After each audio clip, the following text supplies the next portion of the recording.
Coming up, government to crack down on criminal networks in Abaco. The finance minister hits back over claims that government is lazy and lacking innovation. Plus, find out why these Skyline Lakes residents are outraged.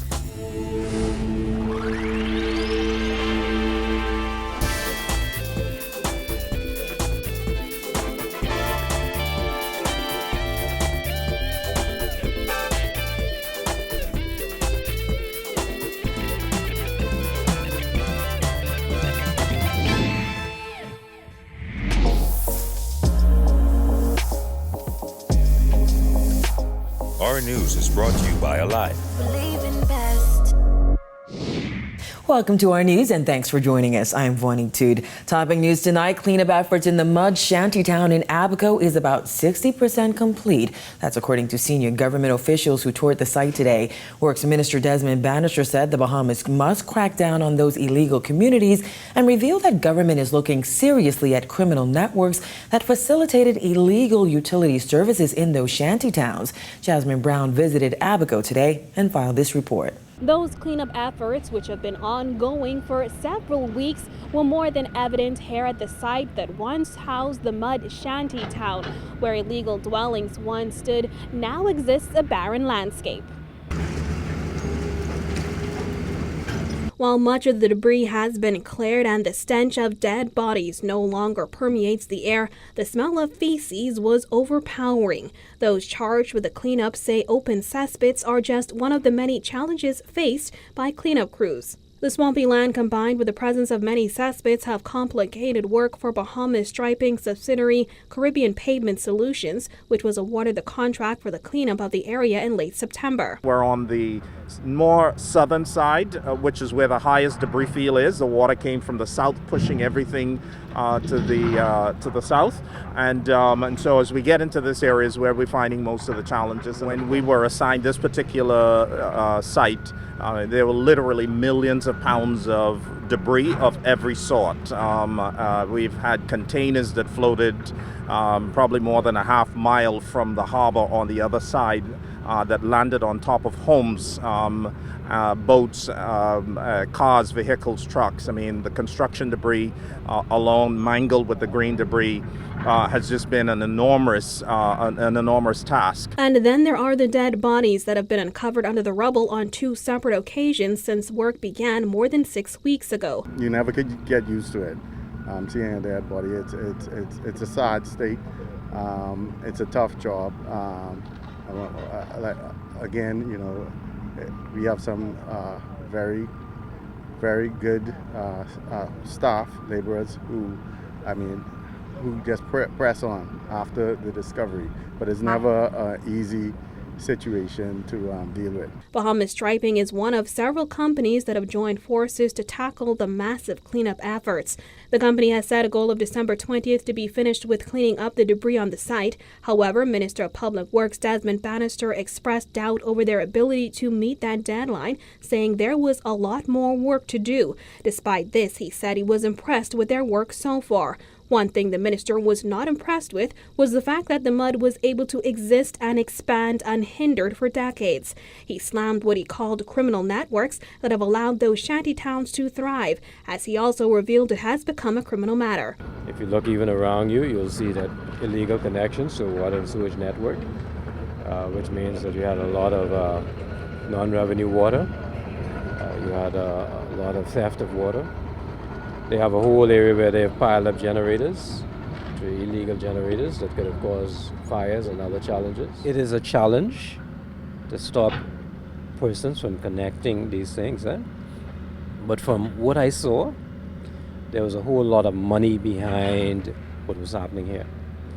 When you buy a generator of that size and you spend hundreds of thousands of dollars on it, that's money that somebody with money was able to make that happen, or people with money were able to make that happen. And when you are able to bring something of that size into the country without customs being aware of it, there are some networks here, criminal networks that I believe the Attorney General and the Minister of National Security are looking at very seriously. Reporting for our news, I'm Jasmine Brown. Dozens of Abaco residents lined up at the entrance of Maxwell's supermarket, which is now the home of Commonwealth Bank's temporary location. Senior government and bank officials traveled to the storm-ravaged island today for the location's much-anticipated opening. The bank's Marsh Harbor branch was destroyed during the Category 5 storm. Renovations are expected to be complete within a year, according to President of Commonwealth Bank Limited, Raymond Winder. Work has already begun to rebuild our Marsh Harbor branch, and we anticipate completion within the next 12 months.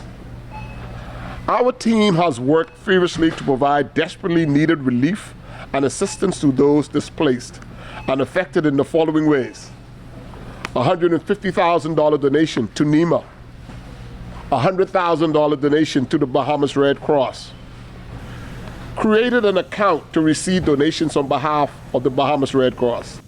Maxwell supermarket owner Chad Sawyer says it was a proud moment to see the bank full of people. It's great to see people come. I mean, look, and everybody's happy. They can pay their credit card bills, and get, I guess, all the bills that were outstanding, that they weren't able to do for the last 2 or 3 months. So, yeah, it's great to see the people in there. Look, I mean, they probably should have built it bigger, right? Meanwhile, Central Bank Governor John Rowles said the bank's pilot program for its digital dollar will be coming to Abaco early, while Finance Minister Peter Turnquest congratulated Commonwealth Bank on doing its part to help restore a sense of normalcy to the island. We want to make certain that, particularly in cases like this, there are no concerns in the communities about receiving payments or making payments or having to handle cash in instances where you have disruptions in the banking services. 2 emergency orders that have been issued have been extended to December 1st. And on December 1st, we expect the special economic zone that the Prime Minister has declared to come into effect, which will be in effect for 3 years. And in other news, a finance minister firing back at PLP Deputy Leader Chester Cooper, who asserted government's plan of borrowing and taxation is pure madness. Turnquest called Cooper's comments disrespectful. Georgia Bain reports. Opposition Deputy Leader Chester Cooper accusing the Minnis administration of being a lazy government after revealing plans to borrow $500 million to deal with the aftermath of Hurricane Dorian. Today, the Finance Minister, Peter Turnquest, calling those comments disrespectful to anyone that was impacted by the catastrophic hurricane. The government intends to borrow $500 million. Shadow Minister of Finance Chester Cooper accused the Minnis administration of being a lazy government that lacks innovation and added the government should have focused more on economic growth than spending cuts to make the economy more resilient. However, Turnquest asserted today the opposition has stooped to an all-time low, and he added that he found those comments disrespectful to those still suffering. For them to have minimized the way that they have sought to do, I think is a unfortunate statement. It disrespects the suffering and the loss that the people who are who have gone through this have experienced.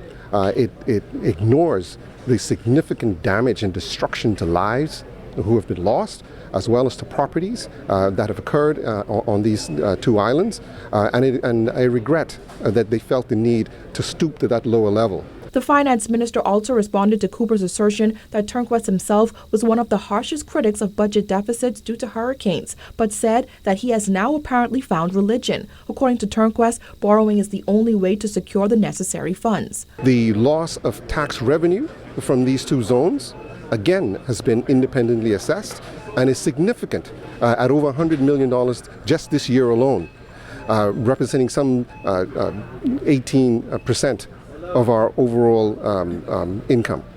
And so those funds that have been lost in terms of income for the year, as well as the additional cost to restore the lives and the infrastructure of the people here on these islands, is in fact assessed at over $500 million. Turnquest insisted the PLP deputy leader owes storm survivors an apology. The attempt to minimize what has happened here is really unfortunate, and in my view, and I think in the minds of all right-thinking Bahamians, it ought to be condemned, and they really ought to go back to the Bahamian people and not only criticize, to offer suggestions and support to these communities which have suffered so much. Reporting for our News, I'm Georgie O'Bain.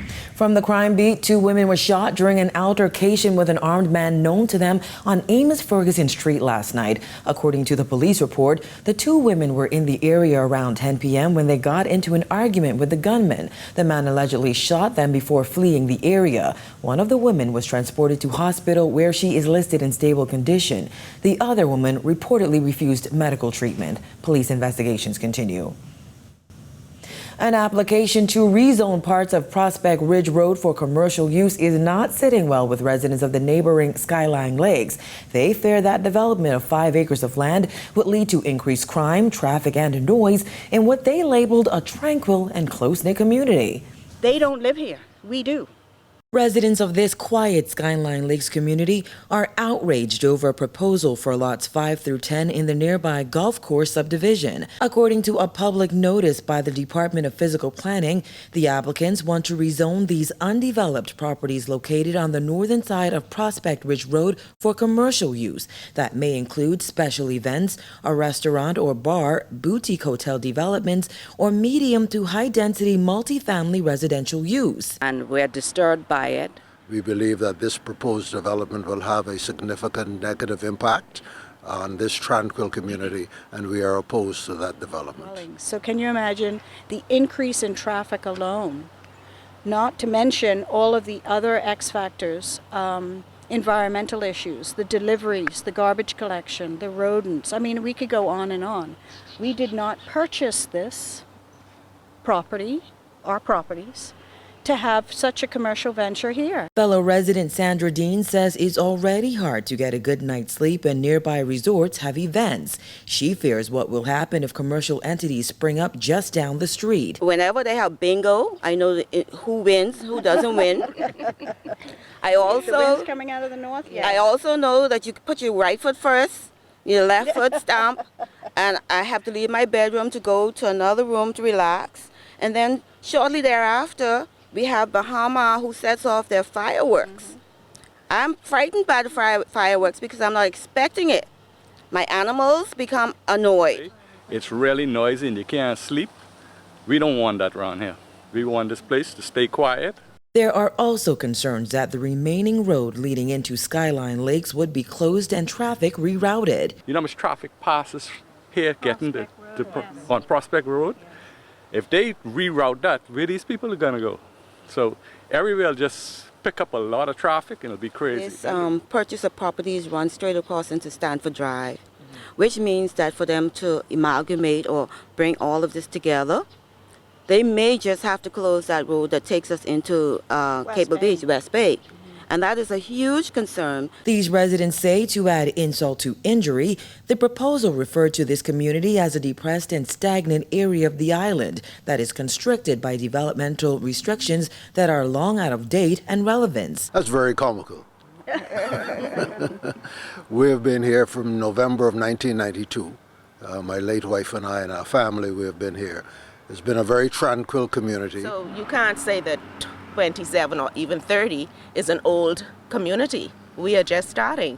Residents made their concerns known during a recent town planning meeting. They have started a petition and are even willing to take legal action if the rezoning proposal is approved. You know, some people believe money is everything. We believe tranquility and peace of mind and good life is what we're trying to accomplish. So that's very important, and this is democracy in action. I'm very pleased about this, and I think other communities would learn by what we're doing in Skyline Lakes.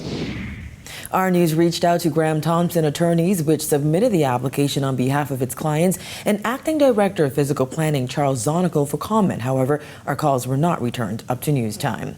And still to come on Our News, the health minister defends the Marijuana Commission co-chair who allegedly received death threats. Stay tuned.